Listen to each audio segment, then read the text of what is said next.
Ini sudah pertemuan ke 243. 243 sebelum COVID sudah dimulai. Ya. Materinya itu saja. Ya, namanya juga pas sholatan ya, berkutat sekitar sholat. Ini malam hari ini malah saya mengambil dari kitab Raudatul Thalibin. Nah, ini pengetahuan ya, pengetahuan. Siapa tahu ada kalanya jenengan menjadi imam, ada kalanya menjadi bagian dari sholat berjamaah. Dalam kitab Raudatul Thalibin juz awal bab kitab sholatul jamaah disebutkan mengenai ini, imam yang sholatnya lama. Ini saya mengutip dari sini ya. Jadi ada dalam makalah ini disebutkan bahwa seorang imam itu bisa saja dia memanjangkan sholatnya. Kalau bahasa di sini itu takwil, memanjangkan atau melamakan sholat. Jadi malam hari ini saya ambil judulnya, jika imam sholatnya lama maka titik-titik. Ada syarat dan ketentuan yang berlaku ternyata. Disebutkan dalam kitab ini. Tadi saya sudah membaca satu ayat ya, setidaknya satu ayat, satu hadis ya, supaya ada keberkahan dalam ngajinya, tidak hanya ngomong terus ya. Tapi ada ayat, wa annallaha la yudhi'u ajrol mu'minin. Sesungguhnya Allah itu tidak akan menyia-nyiakan pahalanya orang-orang yang beriman. Ayat Al-Quran ya. Ini supaya ada malaikat berkenan hadir menaungi kita semua, mengepakkan sayapnya, membagi-bagi rahmat atas izin Allah untuk kita semua, sehingga hati kita menjadi sakinah, tenang. Saking tenangnya ada yang tenang banget ya. Oke. Jadi jenengan yang diminta adalah telinganya, sambil selonjoran boleh, sambil bersandar boleh. Faslun yustahabu lil imam ay yukhaffifas shalah min ghairi tarkil ab'ad wal hayhat fa inna radiyal qaum bit takwil. Ini bab atau pasal mengenai disenangkannya, atau bahasa fikihnya itu disunahkan. Disunahkan bagi seorang imam itu ayyuhaffifa as-shalah. Khaffifa itu meringankan ya, kan ada najis muhaffafah ya. Meringankan sholat, yakni tidak terlalu lama. Min ghairi, dengan tidak tarkil ab'ad, meninggalkan yang ab'ad, sunnah-sunnah yang ab'ad, wa hal hayat, dan yang sunnah hayat. Disunahkan imam itu untuk meringankan sholat. Apakah ini tidak bertentangan dengan hadis? Hadis yang mana? Afdalus sholat tulul kunut, afdalus sholat tulul qiyam. Seutama-utamanya sholat adalah yang panjang, yang lama berdirinya. Itu hadis. Tapi kadang orang menyebutnya, mengartikannya beda dengan yang afdalus sholat tulul kunut. Halnya ada orang banyak yang membaca bacaan kunut setelah ruku, terutama di sholat subuh. Padahal maksud dari afdalus sholat tulul kunut, seutama-utamanya sholat adalah panjang atau lama berdirinya. Kalau lama berdiri berarti ada bacaan-bacaan yang panjang. Setidaknya setelah iftitah, kemudian Al-Fatihah, lalu membaca surat atau ayat pilihan. Surat atau ayat pilihan. Makanya ada Rasul itu kan baca satu surat. Bayangkan surat Ali Imran dibaca utuh. Jenengan pernah belum ikut sholat taraweh yang satu malam satu rakaat? Satu juz ya, satu rakaat. Salah ya. Untung berarti belum pada tidur ini. Satu taraweh itu satu juz. Kalau di Jawa Karian enak ya, tapi saya belum ngalamin. Kalau di Krapyak, di pondok yang tahfidnya satu juz tapi versi kilat. Jadi surat Al-Baqarah juz dibagi dua itu ya, satu juz cepat bacaannya. Tapi kalau di Jawa Karian katanya saya belum pernah, jadi belum bisa bersaksi. Satu juz bacaannya murotal, jadi kesannya panjang, lama ya, lebih dari setengah jam, punjul 1 jam. Karena satu juznya bacaannya biasa, agak percepat gitu ya. Jadi hadiratullah, dalam pasal ini ditegaskan bahwa disunahkan bagi imam itu meringankan sholatnya, tapi tidak meninggalkan sunnah ab'ad dan sunnah hayatnya, tanpa meninggalkan kesunahan yang itu. Nah kecuali ini, jika fa'in radiyal qaum, sekiranya kaum, maksudnya para jamaah itu ridho, rela ditakwil dengan dipanjangkan, kemudian la yadkhulu fihim ghairuhum, kemudian diizinkannya si jamaah itu membolehkan panjang dan dimaklumi supaya panjang, fala ba'sa, maka tidak apa-apa. Jadi kalau jamaahnya sepakat agak panjangan atau panjang, lama, ya nggak apa-apa. Nah di sini terus disebutkan lagi ada beberapa syaratnya. Ini saya itu jarak pandangnya itu sudah harus ini ya, disambung, jadi bahasa Arab cilik-cilik gundul mana ya, jadi harus ekstra. Ayu soliya fi masjid sauq au mahallah. Ini kecuali ini, dalam hal ini ada beberapa keadaan jika seorang imam itu melamakan sholatnya di dalam minha, maksudnya diantaranya apabila dia itu sholat di masjid pasar, masjid yang di pasar atau di suatu tempat, kemudian dia fayutawil, kemudian dia memanjangkan, apa hukumnya? Fahadha makruh, maka itu makruh, meskipun alasannya untuk liyalhaqo akhiru taksiru bihim, meskipun maksudnya dia memperlama bacaan sholatnya supaya semakin banyak jamaah. Menurut kitab Raudhut Thalibin karangan Imam An-Nawawi, bagaimana? Fahada makruh, maka itu makruh, tidak disukai ya, dibenci. Kemudian apalagi wa minha, dan diantaranya ayu amma fi masjid bihuduruhu rajulun syarif fayutawila liyal haqqa syarif fayakrahu aidon. Kemudian apabila dia itu si imam mengimami di sebuah masjid dengan ada harapan hadirnya rajulun syarif, apa itu ya, pejabat gitu ya, rajulun syarif itu pejabat atau orang penting, kemudian dia memanjangkan sholatnya untuk menghormati si yang akan datang itu, fayukrahu aidon, maka itu pun dimakruhkan.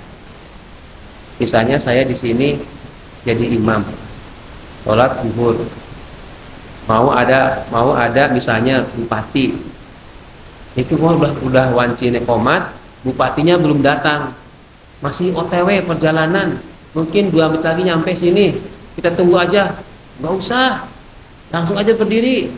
Lalu karena jamaah sudah minta, iya dikomatin aja, maksudnya segera sholat. Lalu saya sholat, kemudian saya bacaannya panjang. Setelah Al-Fatihah saya bacanya panjang dengan alasan ngarep-ngarep supaya si pejabat itu bisa ikut jamaah. Maka kata dalam kitab Rafidhul ini, fayukrahu aidon, maka itu pun makruh. Jadi sholat kita itu bukan karena menunggu orang penting. Begitu dalam masjid tidak ada orang yang punya pejabat tinggi atau orang penting, sama semua. Mau Pak RT, Pak Dukuh, mau Pak Lurah ya Pak Lurah, mau Lurah, mau Camat, Pak Newo, Pak Newun, Pak Newu ya, Pak Newu, Bupati, kalau dalam masjid sama semua. Maksudnya tidak ada status di masjid yang ada, kalau dalam berjamaah yang ada hanya imam dan makmum. Imam sholat ya, bukan imam di pemerintahan, imam sholat dan makmum.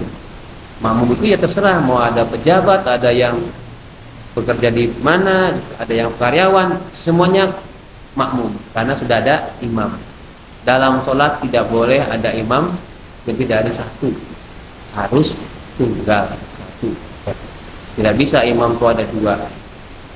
Misalnya imam sisi barat, imam di dalam ini Pak Uut, imam di samping sana Pak Dawam, di sana Pak Badawi, ya nggak bisa ya. Dalam satu masjid satu imam, nggak boleh ada imam yang lain. Kemudian yang ketiga ini apa ini? Wa minha ayyuhissa fi sholatihi bimujai rajulin yuridul iktida'a bih. Fa in kana al-imamu raqi'an fa hal yantadiru la yadrakal ruku'. Fihi qaulani, ada dua pendapat ini. Ada seandainya seorang imam itu merasakan apa ya? Membayangkan itu ya, sudah dikasih tahu bakal ada orang yang akan ikut sholat berjamaah. Misalnya ini ya, ada suara sedang duduk, ada orang yang saya sholat, si imam nih, oh ada suara sedang duduk, oh berarti itu kemungkinan jamaah mau ke sini. Lalu dipanjangkan, sholatnya diperlama. Ini ada dua pendapat. Apa pendapat yang pertama? Yaitu yang pertama itu la yantadiru, tidak usah ditunggu. Jadi imam biasa aja, imam bacaannya biasa seperti biasanya, gak usah dibuat lama karena menunggu orang yang sedang wudu, yang diasumsikan orang itu mau sholat dengan kita. Itu pendapat pertama, layan tadiru. Kemudian yang kedua itu ditunggu. Ditunggu, tapi ini pendapatnya kurang apa namanya? Kurang kuat ya. Jadi kalau ada imam dia pun memperlama sholatnya, berdirinya, rukuknya, sujudnya karena ada faktor orang lain yang dianggap mau jadi makmumnya, itu tidak usah ditunggu. Layan tadiruh, kalau dalam di atasnya itu yaitu wahada makruh, itu adalah makruh.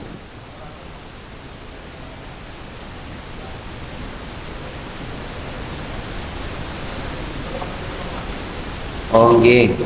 Bagaimana kalau maksudnya sudah qomat tapi masih ada yang sholat sunnah?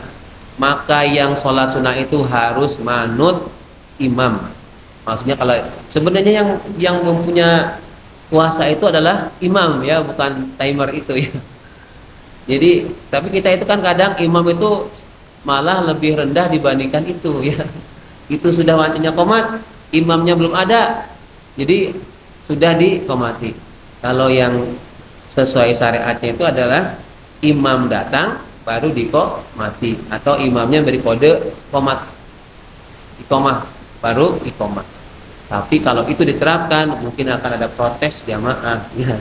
Penak banget imam bisa kono carry. Malah bisanya gitu ya, mesti ada gerendelan ya, gurundulan apa namanya? Gerendelan ya. Nah, mana favoritnya? Gurundelan ya. Jadi beda kalau di keumuman itu ya sudah kita kesepakatan setelah adzan jeda mancing waktu sholat, kemudian ada 10 menit misalnya qomat.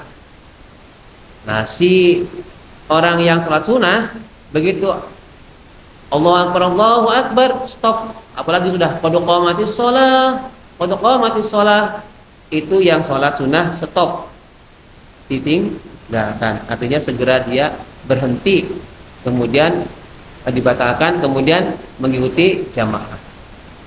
Gitu.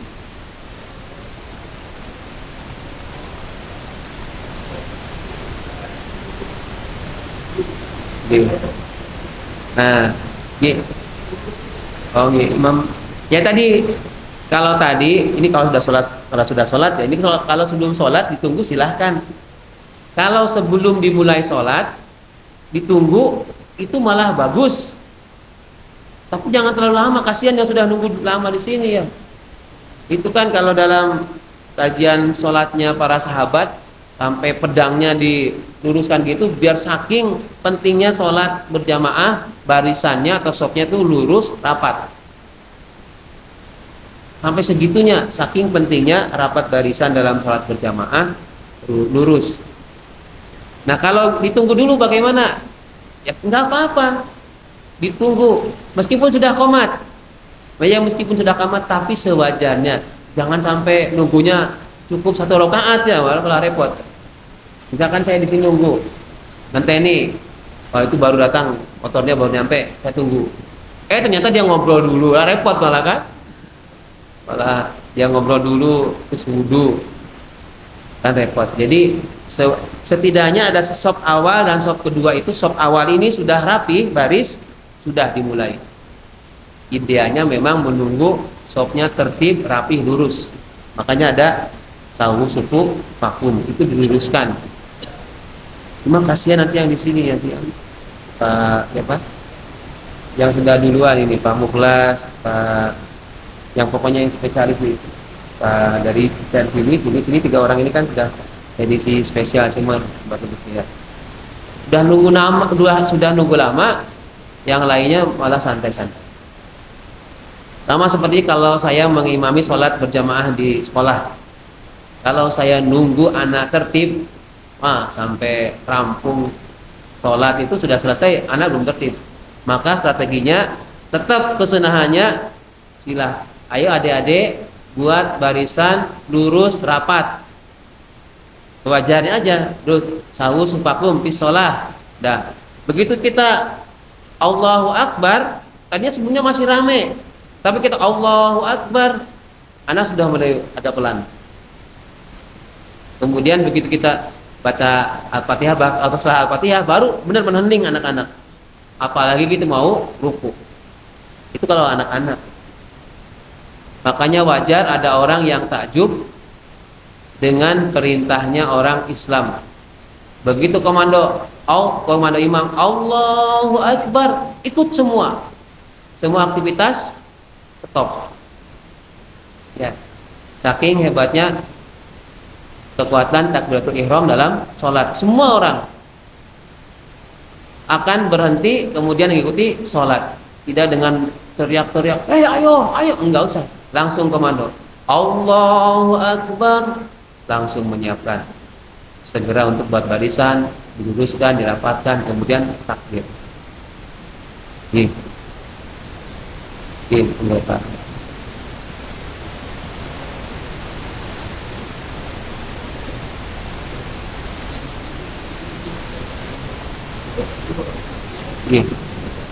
Ya, baik. Ini pertanyaan dari apakah ada tuntunan bagi seorang imam atau makmum setelah iqamat selesai, 8 qomat terakhir la ilaha illallah, kemudian la ilaha illallah tambah Muhammad Rasulullah. Apakah ada tuntunannya? dalam pembahasan iqamah dulu saya menyampaikan tidak ada tuntunannya kalau dari Kanjeng Nabi, tetapi dari para ulama ada. Termasuk bacaan begitu selesai la ilaha illallah aqamallahu wa aqamahaddin, itu pun bukan bacaan dari Kanjeng Nabi, dari bacaan ulama. Terus bagaimana kalau setelah la ilaha illallah? Setelah la ilaha illallah ya sudah, jenengan langsung berdiri berdiri sholat. Kalau dari syariatnya, makmum itu sebaiknya, bahkan dianjurkannya itu tidak berdiri dulu. Makmum mau sholat berjamaah, makmum tidak berdiri dulu sebelum imam nampak, imam sudah datang atau imam berdiri. Itu yang idealnya. Nah, masalahnya di sini kalau imamnya terlambat, lu sopai ke imamnya. Nah, memang harus ada koordinasi antara imam dengan makmum ya. Imam jangan merasa kuasa, aku datang carry wae, apa-apa. Aku kan kuasa, jadi imam nanti mesti tunggu. Ya enggak gitu juga. Makmum juga punya kepentingan yang beragam, yang berbeda-beda. Jadi dalam syariatnya itu begitu qad qamatis shalah, imam baru berdiri. Imam berdiri. Kemudian si makmum berdirinya itu setelah lihat calon imamnya itu berdiri untuk kesini loh ya, berdiri kemudian masuk untuk jadi imam, baru si makmum itu berdiri ya. Tapi kita bagaimana kalau yang sudah tanggung datangnya nggak duduk tapi berdiri dulu ya, bertahan berdiri, kemudian begitu sudah selesai maju atau menyesuaikan barisan sholat, sop sholat. Ini sudah habis belum? Belum.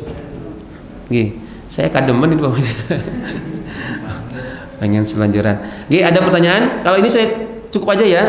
Ini yang ininya saya nggak di ini dulu ya, nggak di zoom gitu ya, diperbesar. Saya kira cukup ya. Pusing saya Bapak Ibu kalau melihat kalau nggak pakai kacamata ini. Yang ada gundul gini tuh marahi. Nah, kalau pakai kacamata kan kelihatan. Nah, ibu-ibu juga kelihatan tambah cantik ya.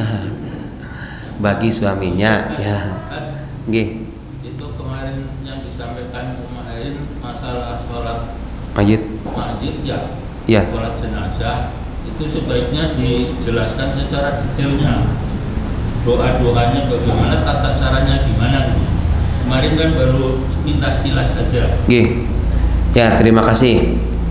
Mengenai sholat mayit itu ya kemarin, memang karena kaifiatnya itu sudah dibahas 2 kali. Saya sudah membahas sholat mayat itu 2 kali dalam merujuk catatan yang ada dalam buku saya itu, sholat mayit, kaifiat sholat mayit itu ada 2. Lalu bagaimana?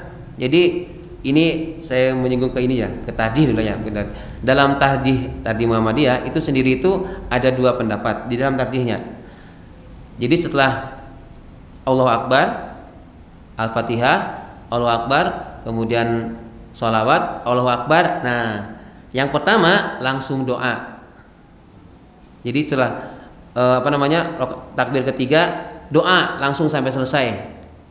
Alhamdulillah sampai selesai.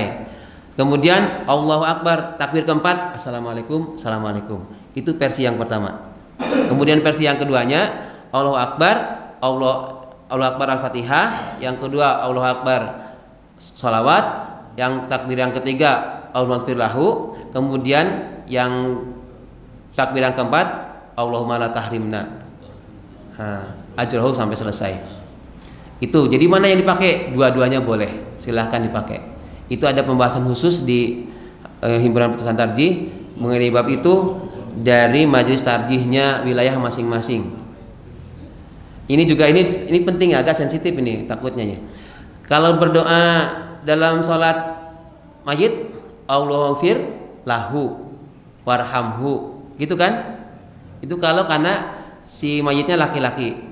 Lalu bapak-bapak, ibu-ibu mungkin ada yang meyakini akan ikut-ikutan karena jenazahnya perempuan, jadi Allahumma laha warhamha wa'afiha wa'fu anha. Nah, ini baru dikoreksi. Aslinya itu nggak ada petunjuknya Allahumma laha warhamha, nggak ada.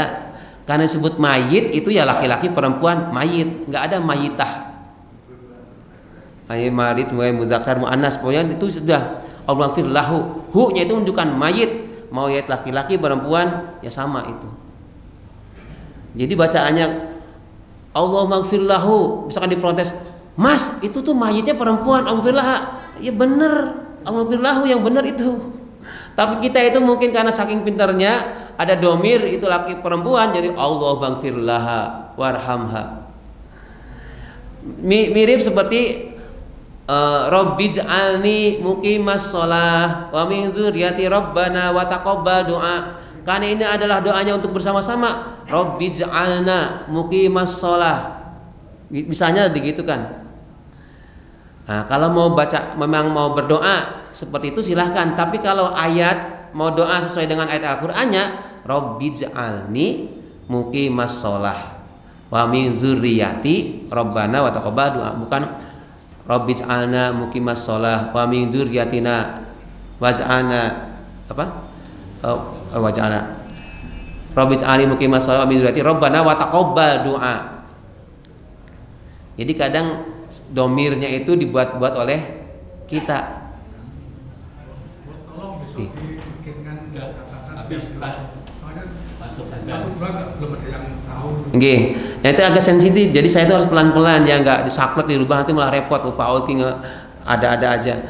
Ya, sudah memang Allah firlaha ya nggak apa-apa, ya nggak apa-apa ya.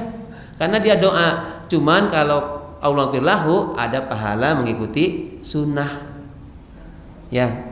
Nggih ngeten nggih Pak Badawi insyaallah dibaca lagi di minggu depan berarti salat mayit lagi. Nggih. Salat mayit lagi.